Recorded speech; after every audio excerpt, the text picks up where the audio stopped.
Hey, what's going on, guys? Today's video I'm going to be discussing television stands from crack panel televisions, or once you hang your television on your wall. Hey guys, if you're new here, welcome. We have a lot of fun here. Smash that subscribe button down below and turn on your bell notifications so when fresh content comes out, you're the first to know. Don't throw this away. You might be throwing away money to recoup the costs on your television. And before you think I'm crazy, who in the world would buy television stands? Trust me, the market is out there. I've sold plenty of television stands, made a bunch of money, and let me give you a few tips and pointers. Number one, the people buying television stands on eBay are buying them because they've received the television, or for some reason the stand broke or cracked and they need another one, or they've received the television from someone that's hung it on their wall that already got rid of the stand, but the person that has the television now wants to put it on an entertainment center. I'm just going to give you a really horrible example, but on top of a table, etc. So they want a television stand. They don't want to hang it on the wall. They don't want to have a handyman come out, drill holes in their wall for a tiltable mount, etc.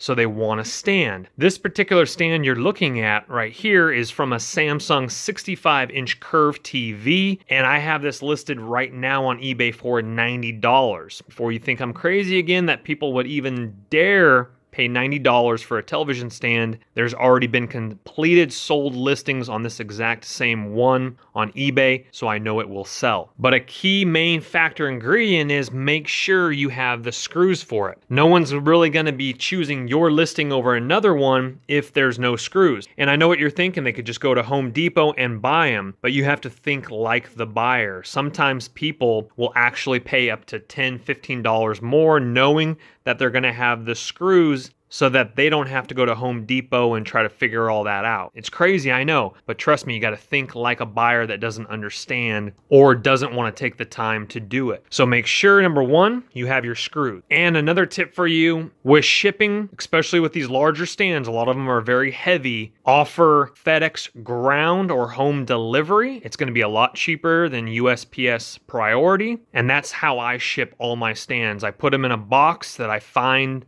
while I'm out dumpster diving, wrap it in some bubble wrap that I find at apartment complexes from other Amazon boxes, etc., and sell your television stands. 100% of the television stands that I do sell on eBay come from crack panel TVs, from people in apartment complexes that throw them out because they no longer have a working television. It has a stand on it. All I do is eBay search the model number of the television. It's on the back of the TV, and I type in stand afterwards, and all the searches come up on eBay. Check sold completed listings. That will show you what they're selling for. Beat out your competitors, price it a little bit lower for the people that are selling similar ones, or price match what others have already sold for. Now on this particular one, I actually was aware of making more money off of it. As I flip it up here, it actually has a model number right under here, BN61-11441A. After eBay searching that, I also found out on here that it goes to a 60 to a 65-inch television. So instead of just typing in Samsung, the model number of this television, and stand, which yielded about, I think, $50 to $60 sold completed listings, by typing in that model number on the bottom, I was able to find out then that people are actually searching for that particular model number, and those ones were particularly selling for $90, like I mentioned. Hopefully the tips have helped you determine how to make some extra money or what to do with that stand. You could also, this implies to when you hang your new one on the wall, again, recoup the costs, sell your stand. Don't let the party stop, guys. Hit one of these videos, continue to watch, and we'll see you soon.